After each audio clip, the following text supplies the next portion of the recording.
En el presente video se pretende introducir al método de variables instrumentales y su aplicación a problemas empíricos.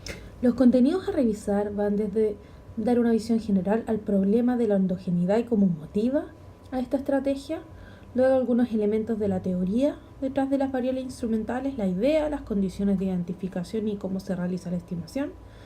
Revisaremos un paper que aplica esta estrategia y finalmente nosotros realizaremos una aplicación a través del proyecto 1.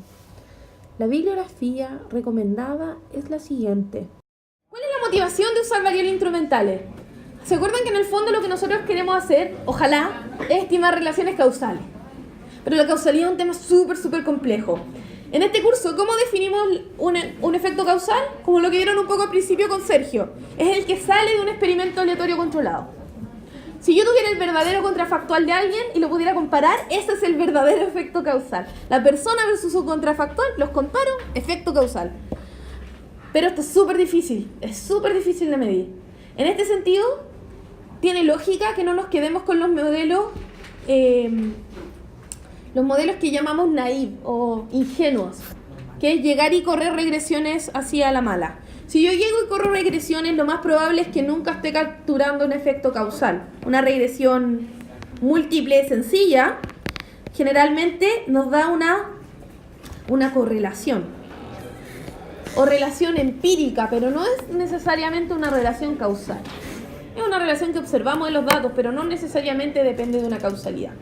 ¿Cómo podemos mejorar este modelo? Ya vimos que una opción es enriquecerlo, meterle logaritmo, preocuparnos de la forma funcional, enriquecer el modelo. Una segunda, meter efectos fijos, ¿cierto? Mejorar los datos. Una segunda cosa es considerar los efectos constantes y no lineales. Y otra última es preguntarnos, ¿qué puedo hacer para reducir la endogeneidad y el sesgo? Nosotros vamos a ver 2 técnicas en este curso para eso. O en realidad 3, mezcladas. Vamos a ver un poco la aplicación de los efectos fijos, ¿cierto? Que ya lo mencionamos un poco en los paneles. Vamos a ver las variables instrumentales. Y finalmente vamos a hablar de el análisis de diferencia en diferencia. Ese es el último que nos va a quedar. Y son los 3 que vamos a ver. Hay más técnicas, pero dado el tiempo que tenemos, solo revisaremos esas. Partiremos por lo primero, la endogeneidad. ¿Qué es la endogeneidad? Esto corresponde al caso en el cual una variable explicatoria está correlacionada con el término de error. Dentro de un sistema se dice que algo es endógeno cuando el propio sistema lo determina. Lo contrario de endógeno es algo exógeno. Hasta ahora ustedes han revisado el análisis de regresión múltiple bajo los supuestos clásicos que están acá nombrados. Bajo estos 5 supuestos, diremos que se cumple el teorema de Gauss-Markov, lo que indica que los estimadores de mínimos cuadrados ordinarios tienen ciertas propiedades, especialmente la de insesgamiento. Este insesgamiento depende fuertemente del supuesto número 3, de media condicionada nula, que ustedes al principio del curso vieron como supuesto número 1. ¿Qué significará que sea algo insesgado? Quiere decir que si obtenemos el valor esperado condicional en X de nuestro estimador beta, nos estaremos aproximando al verdadero valor poblacional. Ya. Entonces, endogeneidad va a ocurrir en alguno de estos casos. Cuando el coeficiente asociado a una X de la regresión va a ser endógeno, es decir, va a tener sesgo también. Si por ejemplo estoy con variables omitidas, por ejemplo tengo alguna cosa en el error que me está dañando y que está correlacionado con X. Probablemente ustedes tienen el ejemplo de salario y educación, ¿cierto? Entonces tengo acá alfa más beta por la educación, más en el error, y yo en mi error podría decir que a lo mejor tengo la habilidad, ¿cierto? Probablemente te hablaban de la habilidad, y yo tendría acá algo así como un gamma por la habilidad, ¿cierto? Entonces la habilidad, la distancia a la casa, el género, un montón de cosas. La distancia a la casa, ¿podría yo solucionar ese problema? Sí, porque es medible. Pero hay variables que es imposible medirlas. Como Mietzsche mido motivación, habilidad, todas esas cosas. ¿Cuál es el problema? Es que si yo ahora quiero saber cuál es el efecto de la educación, y esta es una función de la educación, por ejemplo.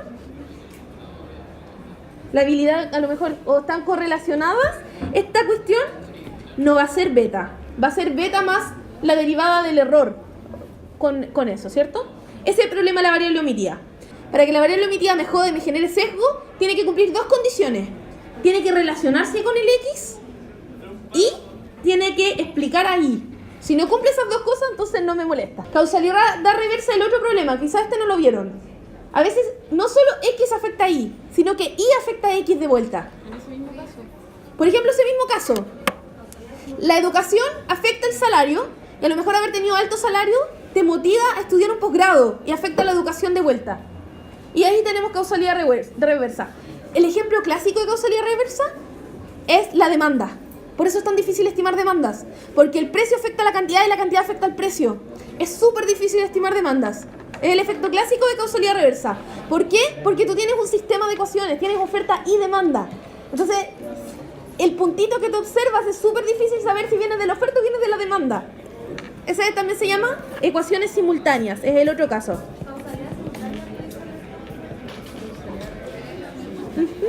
Y el último caso son los bad control, tener malos controles. Eso ocurre cuando el control que tú estás considerando como una variable de control en realidad debería ser un outcome o resultado. Por eso te puede generar también problemas de endogeneidad. De esta forma definiremos el concepto de identificación como el momento en el cual la estimación de un parámetro es consistente. Entonces ese parámetro va a estar identificado. El conjunto de los datos, la especificación y la variación de estos datos que vamos a usar para estimar a los parámetros de interés se conoce como una estrategia de identificación. Si esta estrategia de identificación es convincente, vamos a decir que tenemos una variación exógena para identificar el parámetro y este está identificado. Con esto en mente, estamos en condiciones de hablar de las variables instrumentales como una estrategia para poder combatir al problema de la endogeneidad. Entonces, nosotros estábamos definiendo una variable instrumental como una forma de combatir o enfrentar la endogeneidad, ¿verdad? Y vamos a ver el caso bastante común que ocurre cuando yo tengo una variable omitida, W, ¿cierto? ¿Cuál sería la primera solución frente a una variable omitida? Antes de hacer nada. Incluirla en la regresión y hacer una regresión múltiple. Esa es como la primera solución. Que a veces uno no la pone acá, pero es la solución obvia. 1. W la incluyo en la regresión. Pero ¿cuál es el gran problema que muchas veces nos enfrentamos? Que hay variables que son inobservables, que no solo no está el dato, porque yo podría tratar de recopilarlo, sino que muchas veces no existe cómo medir ese dato. Entonces, si es inobservable, se va a quedar siempre en el error. Porque si recuerdan, el error agarra todo lo inobservable que afecta ahí. Si ustedes recuerdan, en una regresión simple, este es el caso con simple, nosotros lo que hacíamos era separar y en dos partes, ¿verdad? Una parte que decíamos que es sistemática o medible o observable, y lo volvemos una función de esas cosas observables, una función de X, ¿verdad? Y toda esta parte que es aleatoria, inobservable o no sistemática, y que la resumíamos en el error, ¿cierto? En el error pueden haber variables que no observamos, que nos gustaría medir, como W, o efectos aleatorios que no podemos medir bajo ninguna circunstancia, como en este caso sería new, ¿cierto? La letra N, la última. Si yo inocentemente hago mi regresión, porque yo quiero medir el efecto de X en Y, más bien, el efecto de X en Y, lo voy a medir con esta variable beta, ¿cierto? Que es mi parámetro. Y voy a usar un estimador, ¿cierto? Un estimador. que en este caso vamos a usar mínimos cuadrados ordinarios. Y nuestro estimador es beta gorro. ¿Cuál es el problema? Que W también afecta ahí, obvio, porque está en la ecuación. Si la relación fuera así, no habría ningún problema, porque beta solo agarraría el efecto de X en Y. Por lo tanto, beta gorro sería un buen estimador de beta. ¿Cuál es el problema? Que si W y X también están relacionados entre sí, el beta gorro que yo use para estimar a beta, como que me va a agarrar los dos efectos. Ese es el problema. Entonces, beta gorro va a estar sesgado. En otras palabras, si yo quiero identificar el efecto de X con respecto a Y, voy a tener una parte que va a ser el verdadero efecto de X, separado de los inobservables. Pero vamos a tener esta otra parte que va a ser el sesgo, que va a tener que ver con cómo cambia el error cuando cambia X. ¿Por qué? Y este es beta gorro. Porque beta gorro me va a agarrar esas dos cosas. Eso está malo en la diapositiva. Ese es beta gorro. Entonces, ¿cómo soluciono esto? ¿Cómo me enfrento a este problema? Una solución son variables instrumentales.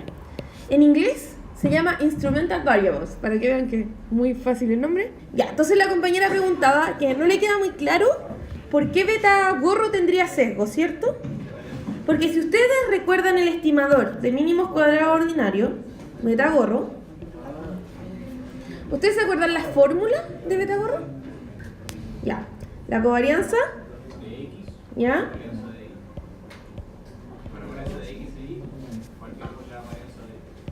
Ya, voy a usar esa fórmula, la que ustedes conocen. A mí me gustan más las demostraciones con matrices. Si hubiéramos visto matrices, yo lo haría con matrices. Pero bueno, es lo que hay. ¿Cuál es el problema de Y? Si yo reescribiera esto, tendría la covarianza de X y Y. Yo lo podría escribir como más cosas, ¿o no? Claro, beta 0 más beta 1 por X. Esta es la demostración del sesgo, ¿cierto? Más el error. Por la varianza de X. Ya. Entonces, si yo separara esto, ¿qué me quedaría? Yo puedo separar la covarianza de la suma, ¿cierto? Ya. Entonces me va a quedar la covarianza de X con la constante 0. Eso no hay problema. Todo me queda dividido por la varianza de X. Me va a quedar la covarianza de beta 1. De X con beta 1 por X. Más la covarianza de X con el error, ¿cierto? ¿Todos claros con esto? Supongo que esta es la demostración que hicieron al principio ustedes. Entonces, ¿acá qué uno hace con esta parte? Uno dice, ya voy a sacar el beta para afuera. Y tengo covarianza de X con X, que es lo mismo que la varianza de X, ¿cierto? Y separo la suma. No estoy hablando del chino mandarín, ¿cierto? Entonces me queda beta por la varianza de X. Covarianza de X es lo mismo que la varianza de X sobre la varianza de X. Más la covarianza de X con el error sobre la varianza de X. ¿Ves? Y ahí me queda beta. Y si se cumple media condicionada nula, esto es 0, ¿cierto? Si se cumple media condicionada nula, eso sería 0. Entonces beta gorro sería en esperanza igual a beta, ¿cierto? Ya. ¿Cuál es el problema? Que esto no es 0. ¿Por qué? Porque en el error tenemos dos cosas. Vamos a usar la definición que usamos recién. En el error tengo dos cosas. Tengo, ya ni me acuerdo qué letra usé, gamma. Ese no es gamma, ese es delta. Delta por W, ¿cierto? Más la parte que sí es aleatoria. Esa parte sí me cumple media condicional nula. Eso no hay problema. El problema es que estos dos sí están correlacionados. ¿Se entiende? Entonces, si estos dos están correlacionados, esta parte no es 0, por lo tanto tu beta gorro va a tener ese sesgo. Porque el beta gorro, ¿qué usa para entender el efecto? Usa la relación entre la varianza y la covarianza. Por lo tanto, no puedo separar las covarianzas. Ese es el problema. no las puedo separar en los datos, porque se mueven juntas. ¿Qué vamos a hacer con la variable instrumental? Vamos a agregar un z que me permita separar esa covarianza. Eso es lo que vamos a hacer. Voy a tener un i.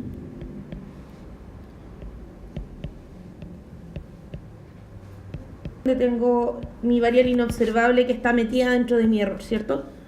Todo esto está en el error, en mi error, ¿verdad? Entonces, ¿qué es lo que vamos a hacer? Esta de acá se llama nuestra ecuación endógena, ¿verdad? Ecuación endógena. O nuestro modelo endógeno. Entonces, lo que vamos a hacer nosotros es que vamos a meter una tercera variable, z, por acá. ¿Y qué es lo que debería pasar? ¿Qué es la gracia de que lo vamos a hacer? Que acá tenemos como un caminito de efecto. Nosotros sabemos que x afecta a y, porque está en su ecuación, y sabemos que w afecta a y también, ¿cierto? Porque está en la ecuación. El problema es que estos caminitos no son paralelos, no son independientes, porque estos dos caminitos también están juntos. Entonces beta me está agarrando algo del efecto de w. Ese es el problema. Entonces, la pregunta es, ¿cómo rompo este caminito? ¿Cómo lo separo? Entonces, eso es lo que vamos a hacer con z. Vamos a agarrar z, que tiene el efecto solo vía x. Como el efecto solo vía x, lo que va a hacer z, o lo que está pasando actualmente, si me van a entender mis monitos, lo que está pasando actualmente es que la verdad es que estos dos efectos son distintos, ¿cierto? Por eso lo estoy dibujando con un efecto, con un color distinto. Pero para beta gorro,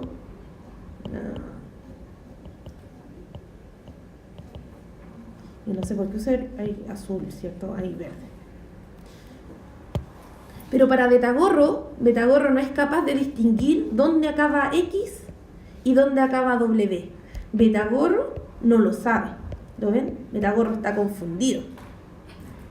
Beta gorro su trabajo es medir el efecto de x, ¿cierto? Y encontrarse, acercarse al verdadero beta. Pero beta gorro no lo puede identificar, no sabe dónde acaba uno y dónde empieza el otro. Ese es el problema. Entonces lo que vamos a hacer es que beta gorro va a ver un primo de x, una variable que tiene que ver con x, pero no tiene que ver nada con w. Entonces va a decir, en eso son diferentes, y los va a separar. ¿Me entienden la idea? Entonces, déjenme hacer una analogía, bien loca, la voy a inventar ahora. Imagínense que ustedes tienen un amigo que es una mezcla un poco rara, como de rasgos, ¿cierto? Por ejemplo, tiene el pelo negro, los ojos verdes, que esos a lo mejor son como rasgos raros, ¿cierto? Quizás tiene la nariz así súper grande de gancho, para que no sea súper regio su amigo. Y ustedes se preguntan, ¿y cómo serán los papás? ¿Verdad? Los papás son X y W. Tú no los puedes separar porque no los ves por separado. ¿Cierto? A lo mejor el papá es de ojos verdes, rubio, y la mamá es la nariz ganchuda, pelo negro. Y justo entre los dos te dio ese efecto del hijo, ¿verdad? Y tú no los podés separar porque solo ves al hijo, solo ves a beta gorro. Entonces no sabes cuál es cuál. Pero un día tu amigo y sus papás viven en Estados Unidos, tu amigo nunca te mostró foto y tú tenés como la preguntita ahí y no sé, te da como cosa preguntarle al amigo, oye, ¿cómo es tu papá, cómo es tu mamá? Porque es como raro. Pero un día tu amigo trae a su primo al lado de su papá, y su primo es rubio de ojos verdes. Entonces tú decís, está listo, y los podéis separar. ¿Me entienden la idea? Entonces la idea de Z es que sea una variable que te permita identificar las cosas que solo tienen que ver con X y que no tienen que ver con W. Te dice de qué lado de la familia viene la variación. Porque no es cero. Entonces, como no es cero, beta gorro solo ve un montón de varianza. Ve varianza, y no las puedes separar. Lo que te permitía antes separarlas es que una fuera cero. El tema es que como vamos a meter a Z, que su covarianza con W sí es cero, po. Su covarianza sí es cero. Entonces Z va a ser el capaz de separarlas. Entonces este menjunje vamos a separar en dos ecuaciones. Vamos a tener la forma reducida y la primera etapa. Entonces la primera etapa va a ser una ecuación. Quiero usar la misma letra. Voy a borrar acá. porque las tengo en la diapo. Entonces, la primera etapa va a ser la explicación, qué tanto explica z a x. ¿Ven? Uy, no. Esa va a ser nuestra primera etapa. Z tiene que explicar lo suficiente a x. Y nuestra forma reducida, bueno, esa es la restricción de exclusión. Nuestra forma reducida va a ser la relación entre y como una función de z. Esa es la forma reducida. Y lo que vamos a hacer, vamos a mezclar estas dos para encontrar beta-gorro. Esa es la idea. Para que esta estrategia funcione, necesitamos dos condiciones. Una, que la primera etapa funcione. Y dos, que la forma reducida sea una forma reducida que nos permita identificar de verdad los efectos. Esa es la que se llama la restricción de exclusión o de exogeneidad, ¿verdad? Es decir, que z solo afecta y a través de x. Que solo a través de x. Que z no tenga ningún impacto directo en y. Por lo tanto, z te permite identificarlo claramente. Es decir, que el primo, por ejemplo, no sea adoptado. Si fuera adoptado, ya no te sirve el primo. ¿Ven? Que sería que acá tenemos y, ¿verdad? Que x afecta a y. Entonces, que z afecte a x y por ende afecta a y. Entonces, esa es otra forma de verlo, ¿cierto? Que z se separa de esto. Acá tenemos una relación que es endógena. Y esa relación no la podemos entender bien. Porque estos dos efectos, como los dos afectan mutuamente, no los podemos separar. La idea es que llegamos con un tercero que te permite separar esos dos efectos. Porque z no tiene nada más que ver con y. Que solo con x. Vamos a la primera y la segunda etapa. Entonces, la primera etapa es esto. La relación de z en x. Y de aquí vamos a identificar un parámetro que le vamos a poner, ese sí es gamma. Y la segunda etapa es el efecto de z en y. Ustedes en Stata pueden correr estas dos regresiones por separado. A mano es lo que uno haría. Pero Stata te hace esto solo. Te junta las dos, te hace todo solito. Y ahí te va a obtener este delta, ¿cierto? ¿Cómo se llama la segunda etapa? No.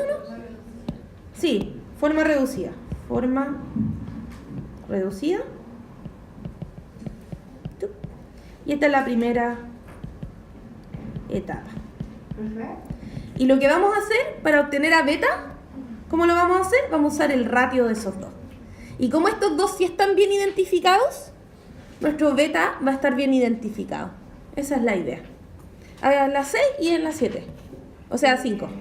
En la primera etapa, al final lo que yo estoy buscando es que la variación de la z sobre lo que implica x sea 0. No. O que sea alta. Que sea alta. Tú quieres que esto sea alto. Pero no tanto. Que no sea 1. No, que alto, pero no tanto. ¿Y la de abajo? No tanto me refiero que r cuadrado no sea 1. Que ojalá no sea tan cercano a 1. Lo que tú quieres con la de abajo es otra cosa. Que el valor esperado de mu dado z sea 0. Es decir, que este de acá esté bien identificado. Que z sea exógeno. Que z sea exógeno. Y lo que te dé, te da. Si te da 0, te da 1, lo que te dé. Entonces acá queremos que gamma no sea distinto a 0. Esa es la condición de la primera etapa. ¿Por qué? Porque si no te queda indefinido el estimador. ¿Lo ven? Porque está dividiendo. ¿Lo ven? Me queda indefinido. Por eso ahí se ve la importancia de que sea distinto a 0. Esa es la condición de la primera etapa. Entonces las dos condiciones, una es teórica y la otra es econométrica. Una la podemos medir en los datos, pero la otra condición no la podemos medir en los datos. La primera etapa la podemos ver en los datos, es una condición econométrica, empírica, la podemos chequear. Podemos ver si la primera etapa explica lo suficiente la variación de x. ¿Y qué revisamos de la primera etapa? El f. Observamos el f observado, que sea lo suficientemente grande. ¿Qué número se suele usar? Mayor de 10. Ese te da como una idea. El f observado. Entonces, si explica poca variación, si es muy chiquitito, entramos con un problema que se llama los instrumentos débiles. Entonces puede que tengamos un problema peor que la enfermedad. No le voy a dar más vuelta al problema de los instrumentos débiles, pero los instrumentos débiles hace que los estimadores sean inconsistentes. Entonces podemos tener un problema peor. Y si explica demasiado, que era lo que decía el compañero, Z sería igual a X. Por lo tanto, Z también es endógeno. Entonces hay que tener cuidado de que Z sea diferente de X. Que no sean la misma variable. Por lo tanto, no arreglo nada. Y la siguiente condición es la restricción de exclusión o de exogeneidad, que es una condición teórica. Por lo tanto, es un supuesto en tu análisis. Pero no es un supuesto como los que hacían ustedes en Intro a la Economía o en Micro 1, que decían, supuesto, mercado competitivo. Y yo no decía nada más. No, este es un supuesto que hay que defender con argumentos. Tú tienes que defender que sea plausible que de verdad se cumpla la restricción de exclusión. ¿Y cuáles son los argumentos? Pueden ser verbales o tú podrías apoyarlo con evidencia en los datos. Pero en realidad nunca vas a probar que se cumpla. Por eso, cuando ustedes hagan su informe, van a tener que describir estas dos condiciones. Y la de arriba la van a tener que mostrar con la regresión de la primera etapa. Y la de abajo van a tener que mostrar alguna evidencia lógica o en los datos que dé indicios de esto. Pero no lo van a poder probar. Van a tener que venderla. Como buenos ingenieros comerciales que son. En formación. Huevitos. Ya cuando si hicieron las ya son como pollitos de ingeniero comercial. Ok. La estimación lo vamos a dejar para Stata. La verdad yo acá tenía, pero es que tenía el supuesto de que íbamos a ver matrices. Por ende están matrices, no le quiero dar mucha más vuelta. La estimación la vamos a dejar así. Vamos a verla en Stata. En Stata se puede usar el comando ibregress para hacer regresiones. Ibreg. Y aquí ponemos I y hay más cosas. Pero nosotros vamos a usar el que hemos estado usando. Reg HDFE. Si lo recuerdan el comando, ¿yo qué hacía? Ponía I y después ponía mis X's, ¿cierto? Pero para poner una variable instrumental lo que vamos a decir es X igual a Z. Y la vamos a marcar, le vamos a decir, pero esta va a estar instrumentada con esta otra. Y luego le podemos poner los efectos fijos, ¿cierto? Absorb efectos fijos. ¿Cuál es la ventaja de este? Es que es más fácil trabajar con variables instrumentales con efectos fijos con ese comando que con el otro. Lo vamos a hacer, así que no os preocupéis. Lo que puse acá. Pero lo vamos a ver con Stata, tranquilos. Porque aparte no estoy 100% segura que la sintaxis está bien. Déjame. Dos cosas que tienen que tener ojo con las variables instrumentales, que si uso variables de control, tengo que incluirla en todas las regresiones. Si tengo controles en la regresión endógena, tienen que también estar en la primera etapa y también tienen que estar en la forma reducida. Tienen que estar en todas. Lo mismo con los efectos fijos. Si usan efectos fijos acá, tienen que usar los mismos efectos fijos en todas. Porque si no, no les va a dar el estimador. Veámoslo con esta. Ya. Y lo último es que también yo podría tener el caso que tengo muchas variables endógenas. Por ejemplo, X1 y X2, las dos son endógenas. ¿Qué hago?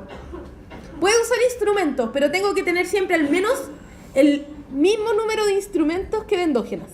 No puedo usar un instrumento para dos endógenas. ¿Y qué voy a hacer? Tengo que incluir los dos instrumentos en las dos primeras etapas. Eso es lo que tengo que tener ojo. Nosotros no vamos a ver esto en la práctica. Nosotros no. Pero se los menciono para que lo sepan, si es que alguna vez se ven en ese caso. Entonces el ejemplo de aplicación que revisamos la clase pasada, un poco la idea.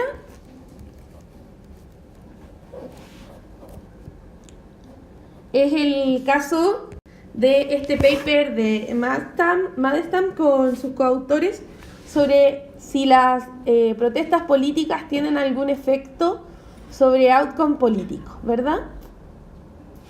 Entonces, ¿cuál es el problema que vemos acá?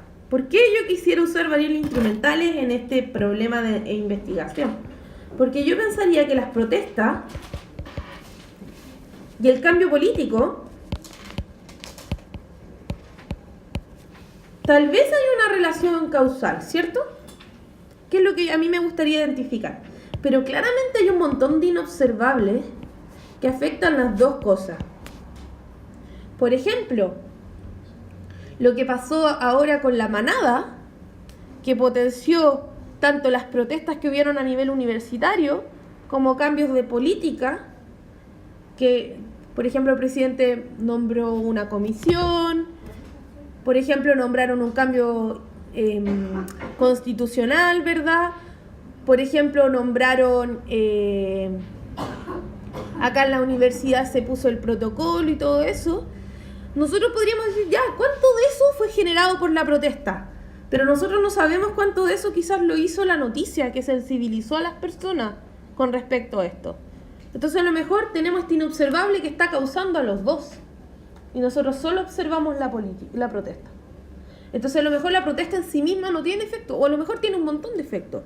Pero el tema es que siempre tenemos esto inobservable que no podemos medir. Entonces, no tenemos cómo medir. ¿Qué es lo que van a hacer acá en esto? Si se fijan, esta es una pregunta súper importante. Esta es una pregunta importante. Pero tiene muy poca evidencia. Hay poca evidencia para responder esta pregunta. Han habido pocos como papers serios que han intentado responderlas por esto. Porque esto es muy difícil de analizar. Difícil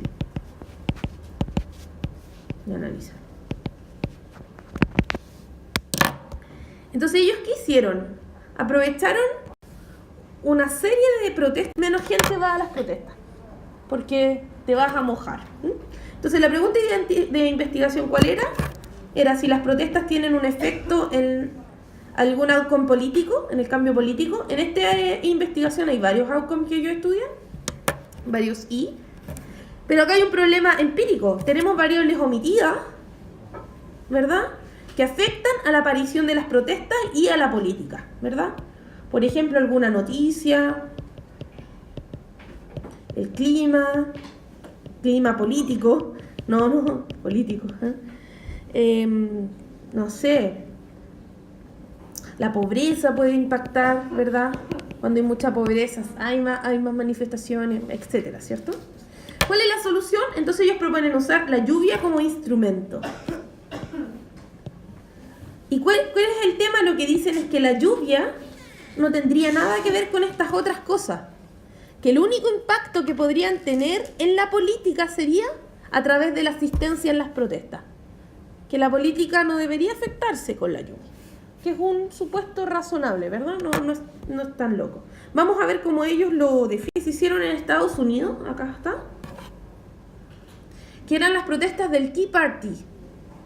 Que, como dice su nombre, como la fiesta del té, fueron como protestas más de derecha, que se hicieron para el día de los impuestos, ¿cierto? Esto yo ya lo expliqué el otro día, el Tax Day. Y se hicieron un montón de protestas en distintos lados. Y Estados Unidos es un país muy grande, ¿verdad? Entonces aquí tengo variación geográfica. Entonces lo que aprovecharon es que ese día de la protesta en algunos lugares llovió y en otros lados no llovió. Entonces la idea de eso era para separar el efecto de ir a la protesta. Porque llover no afecta el clima político per se, por sí mismo. Pero sí afecta quizás la probabilidad o la asistencia a la protesta, ¿o no? Porque a lo mejor los días que llueve. Entonces un poco la idea del paper. Y aquí podemos ver que claro, que empezó a haber como mucha más acción justo en este periodo, cuando fueron... Y el pic de la acción fue cuando fue el Tax Day, que es justo el día donde se hicieron las protestas. Entonces todos empezaron como a buscar Tea Party y lograron más presencia. Antes nadie los conocía. Y después de eso aparecieron en los medios, en Twitter, en los medios de comunicación, etc. O sea, antes de esas protestas nadie los conocía y después de esas protestas los conocieron. Entonces se ve que hay algo. La protesta algo debió haber hecho. El tema es... ¿Cuánto hizo? Lo queremos cuantificar, pero para cuantificarlo está confundido con estos inobservables.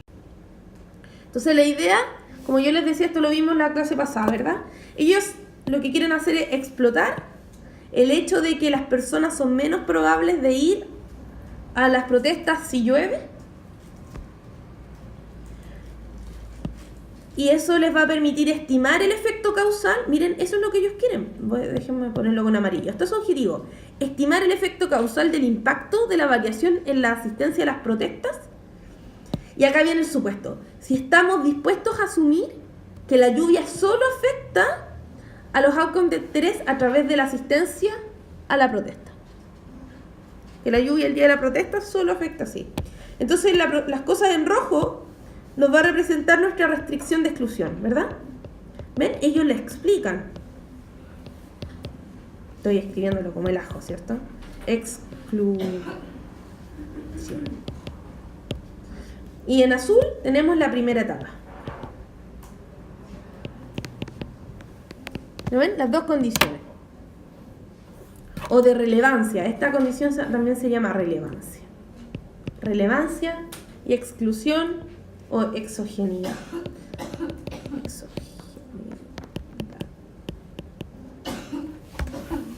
Les voy a hacer a ustedes. Entonces ellos ponen varias. Ok.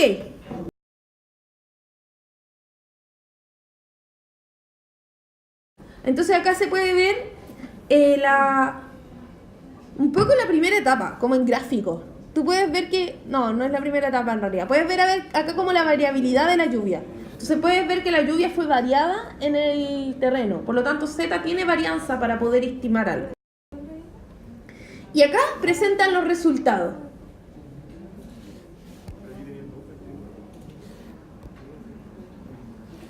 Entonces miren lo que ponen acá. Ellos lo ponen exogeneity checks. Al nivel del condado. No sé si ustedes saben, Estados Unidos tiene estados, regiones y adentro hay condados. Como el condado de Orange, de la serie, ¿cierto? Entonces hay condados que son como las comunas nuestras. Los condados. County. Entonces ellos lo que hacen es ver que como no puedo probar la exogeneidad, lo que buscan es por lo menos mostrar que la lluvia por sí sola no afecta nada. Eso sí mismo no prueba la exogeneidad, pero sí te da como una idea. Eso es como lo que muestran acá, pero no quiero quedarme en esa tabla, quiero mostrarles el efecto. Ya, acá sí. Entonces, este de acá es la forma reducida. Esta es la forma reducida.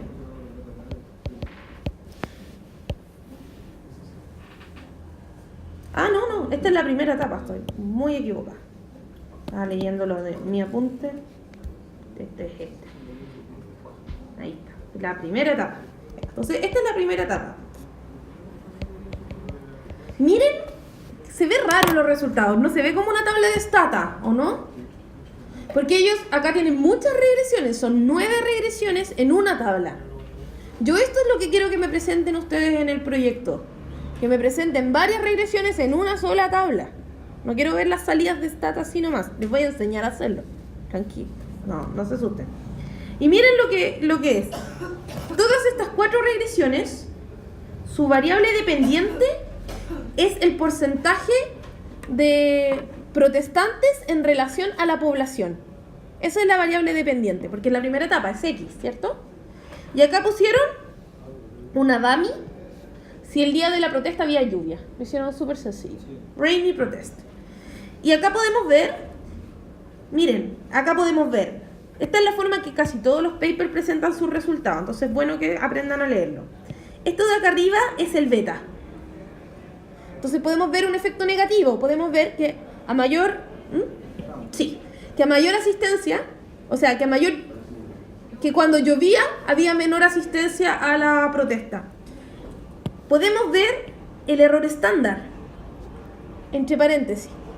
Y las estrellitas que están acá al lado indican la significancia. Entonces, una estrellita indica significante al 10%.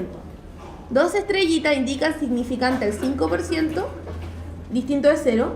Y una estrellita, y las 3 significante al 1%, distinto de 0. Y luego ponen algunas cosas para que tú entiendas mejor la regresión. El número de observaciones, cuántos condados observaron, el R cuadrado. Entonces ven que el R cuadrado es razonable, no es tan gigante. Y ponen algunas cosas. Y después dicen, ¿hay controles? Sí.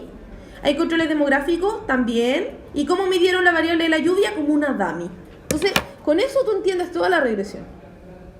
¿Y mostraron los controles? No los mostraron porque no les importan.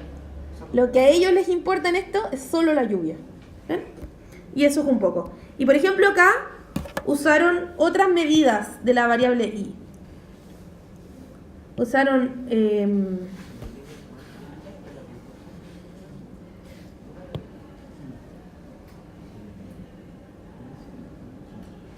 creo que acá usaron el número directo de los protestantes. Lo voy a revisar, pero acá usaron los protestantes en logaritmo para verla con variación porcentual, por ejemplo. Entonces ahí es más fácil leerlo, ¿cierto? El hecho que haya llovido baja la asistencia a la protesta en un 47%. Es harto, ¿cierto? Es más fácil de leerlo. ¿Ven que los logaritmos son prácticos? Mucho más fácil leer las variables así, ¿eh? Esa es la primera etapa. ¿Qué les parece la primera etapa razonable?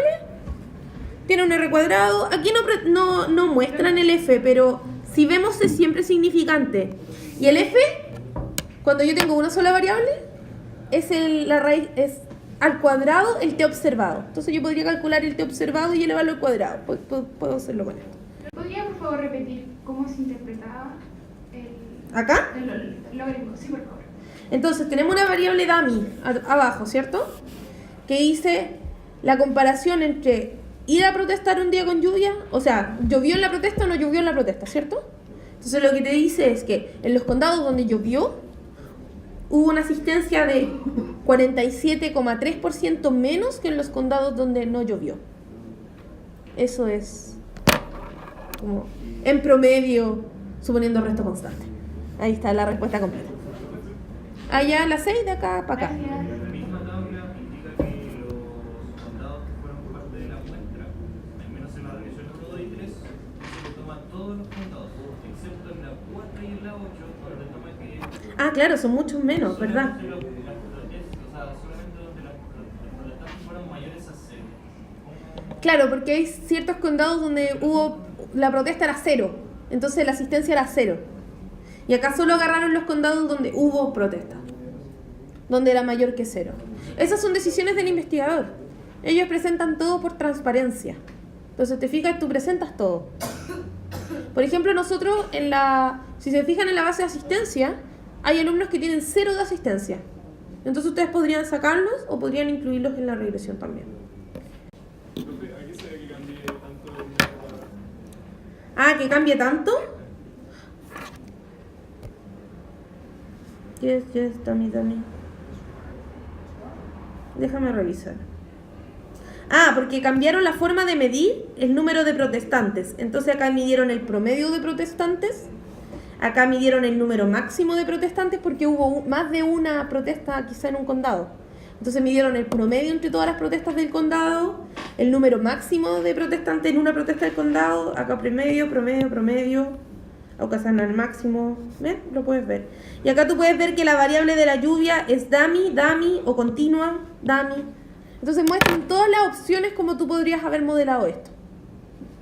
Y lo hacen por transparencia, para que tú veas que el efecto es más o menos, siempre existe, independiente de cómo tú lo modeles. El último que leí. ¿No hacen comparación al promedio de la asistencia que hubo en la protesta o hacen comparación a la población de cada... Sí, es con las poblaciones de las DAMI. Siempre los betas son en las poblaciones de las DAMI. Escucho, alumna. Con la idea, buen punto. Y acá está la estimación de variables instrumentales. Ah, perdona. ¿Era de la misma tabla anterior? Sí. Tienes DAMI. Sí, eso no lo alcanzamos a ver en mucho detalle. Yo lo que les voy a hacer es un pequeño apunte de eso para el aula, en video cortito. Es lo que creo que a lo mejor están un poco débiles con eso. Como con lo de forma funcional, pero no me da el tiempo para hacer una clase de eso.